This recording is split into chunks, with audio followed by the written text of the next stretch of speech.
জিনিস এটা তোমরা যদি বলতে পারো এটা কী জিনিস। তো সামনে দুটো বিড়াল আছে। এই তোরা কী করছিস রে? চলে যাচ্ছি কেন? বাড়ির পাশে এসে সারা রাত ধরে গাড়ির মাল ফেলছে, ঘুম লাগে সারা রাত ধরে। তারপর ভোর 5টায় উঠে তারপর কাজে বেরোলাম। কাজ থেকে এই এখন চান পান করলাম, চান পান করে নিলে এখন রেডি হলাম। এখন প্রায় বাজে 5টা বাজে ফের। তা 5টার সময় এখন থেকে ফের যাবো এক জায়গায়, এখান থেকে মাল টাল দেবো, দিয়ে তারপর বাড়ি যাব। তারপর খাওয়া দাওয়া করবো।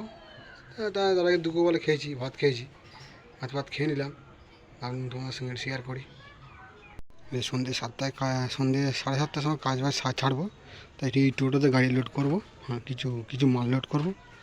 মাল ফাল লোড করে তারপর ওখানে ফেলে দিয়ে, যেখানে দুটো ছেলে কাজ করছে তাকে দিয়ে ওখানে কিছুক্ষণ কাজ বাজ করবো, করে তারপর চলে যাব বাড়ির দিকে। ঠিক আছে, যেতে যেতে 8:30 8টা 8:30 বেজে যাবে। ভোর 5টায় ওটা, আর এই রাত 8:30টায় যাওয়া হয়। ফাইনালি আরেকটা গোডাউনে এসে গেছি। এবার এটা কি সেল তো? হ্যাঁ, তা এটা সেল। তা সেল কী জিনিস এটা তোমরা যদি বলতে পারো এটা কী জিনিস। তো